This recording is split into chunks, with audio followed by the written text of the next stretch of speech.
Hello guys, ഇന്ന് നമ്മുടെ ഒരു ഈവനിങ് വ്ലോഗാണ്.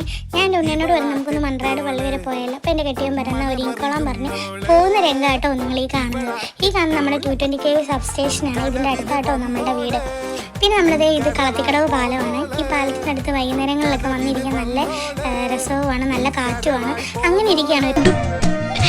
ഞാനേ കണ്ടുള്ളൂ. ക്യാമറ ഇരിക്കുന്നതുകൊണ്ടായിരിക്കാം അവർ നമ്പർ പ്ലേറ്റ് ഒക്കെ മൂടുന്നുണ്ട്. ഇന്ന് ഞങ്ങൾ സ്പീഡിൽ പോയില്ല, ഞങ്ങൾ ഇച്ചിരി സ്ലോ ആക്കി ഞങ്ങളങ്ങ് പോയി. ഇന്ന് നേരെ നമ്മൾ പോകുന്നത് കഞ്ഞിക്കുഴി സെൻറ്ററിലാണ്. കുറച്ച് മഴയൊക്കെ പെയ്യുന്നുണ്ടായിരുന്നു, അന്നേരം നല്ല ക്ലൈമറ്റ് ആയിരുന്നു. ഇന്ന് നമ്മൾ നേരെ വരുന്നത് നമ്മുടെ പള്ളിയിലേക്കാണ്. നമ്മൾ പള്ളിയിൽ കൊണ്ട് വണ്ടിയെല്ലാം വെച്ച് നമ്മൾ മെഴുതിരി വാങ്ങാൻ വേണ്ടി പോയി. മെഴുതിരി വാങ്ങിച്ചിട്ട് നമ്മൾ നേരെ പള്ളിയിലേക്ക് കയറുകയാണ്. പള്ളിയിലേക്ക് വരുമ്പം മഴ പെയ്ത് കിടക്കുന്നതുകൊണ്ട് നല്ലൊരു ക്ലൈമറ്റ് ആയിരുന്നു. ഞങ്ങൾ കുറച്ച് ക്ലിപ്സും കാര്യങ്ങളൊക്കെ എടുത്തു. ഇപ്പം നിങ്ങൾ കാണുന്ന പള്ളിയുടെ വ്യൂ ആണ് കാണുന്നത്. ജസ്റ്റ് മഴ പെയ്ത് കിടക്കുന്നതുകൊണ്ട് നല്ല രസമായിരുന്നു. പിന്നെ ഞങ്ങൾ നേരെ മെഴുതിരി കത്തിക്കാൻ വേണ്ടി പോയി. മെഴുതിരി കത്തിച്ച് ഉണ്ണണം മെഴുതിരി കത്തിച്ചുകൊണ്ടിരിക്കുന്നു.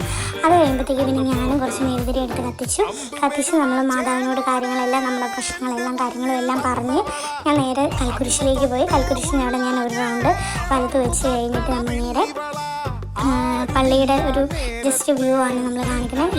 ഈ മരം എന്ന് പറയുന്നത് ഒരു തണൽ മരമാണ്. ഒരുപാട് ആൾക്കാർ വന്നിരിക്കുന്ന സ്ഥലമാണ്. പിന്നെ നമ്മൾ പള്ളിയോട് യാത്രയെല്ലാം പറഞ്ഞ് നമ്മൾ നേരെ 4 മണിക്കേറ്റിലേക്കാണ് പോയത്. അവിടെ ചെന്നൊരു ചായയും ഒരു ഉഴുന്നുവടയും ഞങ്ങൾ കഴിച്ചു. ഉഴുന്നുവട ആയിരുന്നു, നല്ല ക്രിസ്പി ആയിട്ടുള്ളതായിരുന്നു. കാരണം മഴയെല്ലാം പെയ്ത് കിടക്കുന്നതുകൊണ്ട് നല്ല തണുപ്പ് വെള്ളം, ഒരു ക്ലൈമറ്റിൽ നല്ല ചൂട് ഒരു ഉഴുന്നുവടയും ചൂട് ചായയും കിട്ടിയപ്പോൾ നല്ല ടേസ്റ്റ് ആയിരുന്നു. കുട്ടികളൊക്കെ ആയിട്ട് വരുവാണെങ്കിൽ അവർക്ക് ഒരുപാട് എൻജോയ്മെൻറ്റ് ചെയ്യാനുള്ള കാര്യങ്ങളൊക്കെ ഇവിടെ നമുക്കുണ്ട്. പിന്നെ എൻ്റെ വീഡിയോ ആദ്യമായിട്ട് കാണുന്നവരാണെങ്കിൽ സബ്സ്ക്രൈബ് ചെയ്യുക, ഷെയർ ചെയ്യുക, ലൈക്ക് ചെയ്യുക. പിന്നെ നമ്മുടെ അടുത്തൊരു വീഡിയോ എല്ലാവരും കാണണം, കാരണം നമ്മുടെ ഒരു ബിഗ് സർപ്രൈസാണ് വരുന്നത്. അതുകൊണ്ട് ഇന്നത്തെ വീഡിയോ നമ്മൾ വൈൻഡപ്പ് ചെയ്യണം. Okay, bye bye, thank you.